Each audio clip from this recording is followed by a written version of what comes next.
think everybody knows the famous saying, you can't teach an old dog new tricks.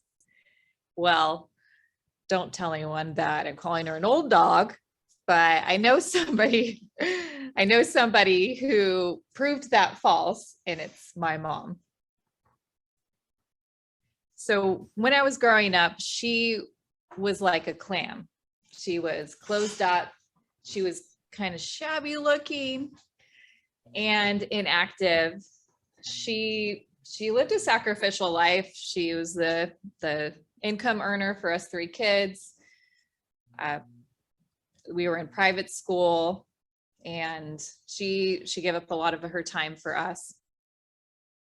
By the time she was in her 40s, she finally divorced my dad. None of us had a great relationship with him, so it was time to move on. But I could tell that she was struggling because when she was at the sink doing dishes, kind of standing catty corner to us, she would be talking to herself. You know,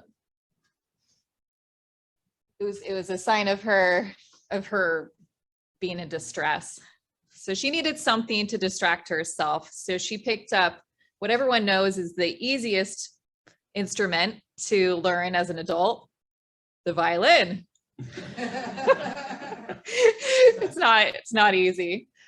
So it was like this. It was like, and us kids were like, Mom, it's bad. She's like, shh, I'm learning. It's fine. So she'd be for weeks. And this is actually not a success story. There was no success. She tried for a year and she had to give up, probably because of the lack of support at home. But she did pick up another instrument that she was successful with. She tried the harp, and with the harp, I mean, do, you know, like you can't make that sound bad, even if you're a beginner. So we were more patient with her, and she eventually progressed to becoming good enough to play at her church. And she played for families that are going through traumatic times as a form of therapy. It's a pretty cool thing that she picked up. Another point of transition in her life was around her 50th birthday. The 3 of us kids were finally out of the house. She decided she wanted to do something for herself and grow. So she did something radical. She became a runner. And if you knew my mom, she was not athletic. She grew up in a time when there wasn't any sports for girls in school. There wasn't anything after school. So she literally had not done anything active in her life by the time she was 50. But she decided to join a running club.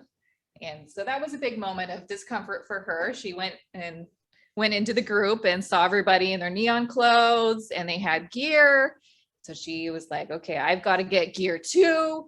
So she got her own fluorescent wear, and she got this belt with all these little water bottles, because everyone knows you need that when you're running, like water bottles everywhere.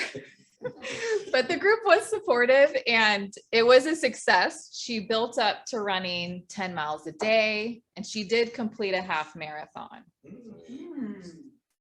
And by her recliner in the living room, she kept a picture of herself going through the finish line with her victory stance. She was very proud of herself, and I'm very proud of her also for putting herself so far out of the comfort zone and learning this new skill.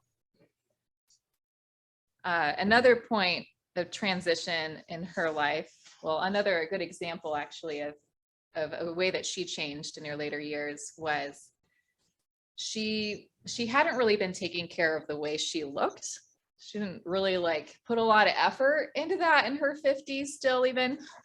I remember as a kid too, sitting and doing the laundry and picking up her underwear, and her underwear was this big silky pastel underwear, huge. And I pick it up and I throw it, and it would catch the air and billow down. And I was like, Mom, your underwear is like a jellyfish. Just throwing. She's like, oh, you kids, like, no. And I don't think anyone had told her. I was the one who finally broke the news. But her hair had turned gray. And so being economical, she bought the boxed hair dye. And it made her hair brown. True, it made it brown inside. But outside, her hair was purple in the sun. And she didn't know. So I told her eventually, I was like, Mom, you know, your hair turns purple in the sun, right? She's like, no. So I didn't know that. So she did progress she got a hairdresser. Eventually she got a whole new wardrobe. The underwear was no longer big. It was lacy and small. She was wearing bikinis eventually at the beach. And Halloween, she was Cindy Butts, a cigarette girl who wore short skirt, short dress. She had a lot of fun, really grew as a person. Unfortunately, my mom did pass when she was 60 years old, unexpectedly. But she was a great example of challenging yourself, failing and experimenting and growing as a person. So I wanted to share about her with you all to encourage you to take the leap. Like an old dog can learn new tricks. So don't be stagnant, grow as a person.